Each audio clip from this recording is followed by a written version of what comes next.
सीहोर वाले बाबू जी प्रदीप जी मिश्रा, मैं प्रणाम करता हूं इस व्यासपीठ से कि सब लोगों को भगवान महादेव जी तक प्रदीप जी मिश्रा ने भेज दिया।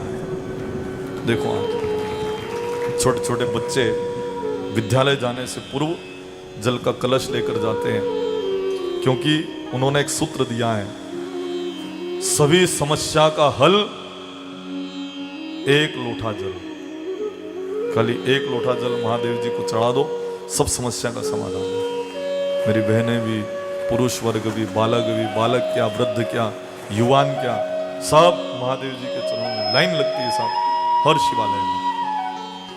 पर एक बात ध्यान रखना, महादेव जी की पूजन करने आप पधारो, विलपत्र अगर महादेव जी को चढ़ाते हो ना, कोटि कन्या महादानम एक विल्व शिवार्पणम, 1 करोड़ कन्यादान करने का फल मिले, एक विलपत्र शिव जी को चढ़ा दो। 1 करोड़ कन्यादान हो, 1000 नहीं, 1 विलपत्र भगवान महादेव को चढ़ाओ तो 1 करोड़ कन्यादान का फल मिले, संस्कार परिमार्जित हो जाते हैं। और 1 शमी का पत्ता अगर आप चढ़ा दो तो 1000 अखंडित बिलपत्र चढ़ाने का फल आपको प्राप्त होगा। 1 बिलपत्र चढ़ाओ, 1 करोड़ कन्यादान का फल मिले। और 1 शमी का पत्ता अगर आप चढ़ा दो, 1000 अखंडित बिलपत्र शिव जी को चढ़ाने का फल आपको मिले। अब शमी का पत्ता, आप कहोगे महाराज ये शमी क्या होती है? हांगरी। अपनी भाषा में हम समझ ले, जैसा आप समझो वैसा मैं समझाने का प्रयास करूंगा। 1 हांगरी का पत्ता भगवान महादेव को चढ़ा दो, 1000 बिलपत्र चढ़ाने का प्रतिफल आप प्राप्त करते हैं। पर ध्यान रहे मेरी बहनों, आपको विशेष ध्यान देना है। जो शिवालय में जाकर पूजन करते हैं, जो भी बिलपत्र चढ़ाए, बिलपत्र के पीछे एक डंडी रहती है, उस डंडी में एक गांठ रहती है सबसे पीछे। उस गांठ को तोड़े बिना अगर महादेव जी को आप बिलपत्र चढ़ाते हो तो शिव जी के ऊपर प्रहार करने का पाप लगता है। अब गए थे 1 बिलपत्र चढ़ाकर 1 करोड़ कन्यादान का फल प्राप्त करने, और प्रहार करने का पाप लग गया। क्योंकि जो बिलपत्र हम चढ़ाते हैं, उस बिलपत्र के पीछे पीछे एक डंडी, और डंडी के पीछे पीछे एक गांठ। उस गांठ को तोड़े बिना महादेव जी को आप चढ़ाओ तो प्रहार करने का पाप लगे। गए काय के लिए थे? पूजन करने, और पाप के भागीदार हम बन गए। तो थोड़ी सी हम सावधानी बरतें। अगर महादेव जी के हम दही चढ़ाएं तो साबुन के रूप में उनके ऊपर दही चढ़ाया जाता है। दूध, दही, घी, ये सब उनके साबुन है, शक्कर। तो फिर आप अगर दही चढ़ा दो तो दही जहां तक नहीं धुले, इतना जल आपको चढ़ाना चाहिए कि वो पूरा का पूरा दही धुल जाए।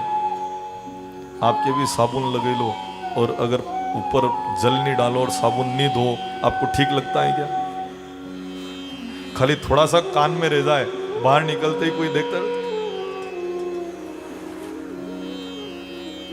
और आप अगर इधर नी जिमड़ा हमारा कान में साबुन है, फिर जाएगा। और फिर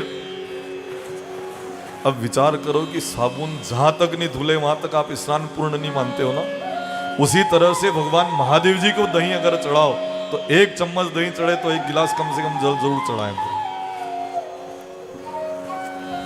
1 चम्मच अगर दही चढ़े तो 1 गिलास दूध चढ़ाओ, और बिल्कुल उसको धोकर फिर उनको चंदन, चावल, अष्टगंध जो चढ़ाना है, उपरांत ये सब उनको चढ़ाना चाहिए।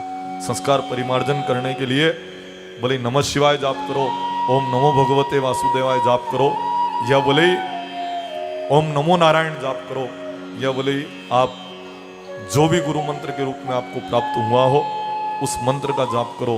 पर संस्कार परिमार्जन तब होगा जब वहां पर आप जाकर भले किसी भी देवता के आगे गुरु मंत्र का जाप करेंगे तो संस्कार परिमार्जन होंगे।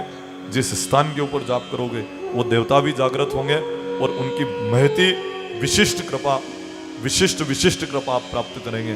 गुरु मंत्र किसी भी देवता के आगे जपा जा सकता है।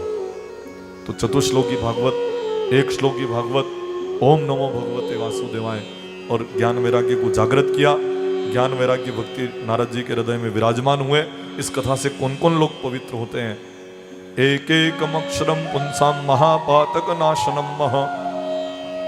अगर कोई कथा श्रवण करें और आत्मसात अगर करें तो एक एक अक्षर बड़े बड़े पापों को नाश कर देता।